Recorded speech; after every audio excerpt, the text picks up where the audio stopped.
Hello, my name is Robert McMillan. I would like to welcome you to my course, Securing a Microsoft Exchange Server Messaging Environment. I'm a Microsoft certified trainer, consultant, and college instructor.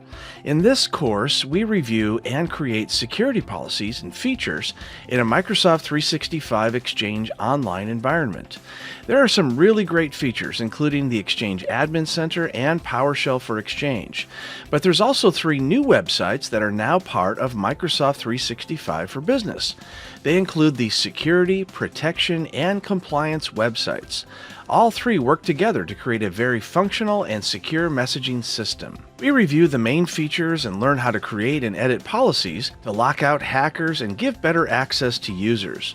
By the end of this course, you'll be able to set up a new Microsoft 365 Exchange environment and secure it using provided tools. I hope you'll join me in learning these powerful new security features Microsoft 365 offers in my course, Securing a Microsoft Exchange Server Messaging Environment.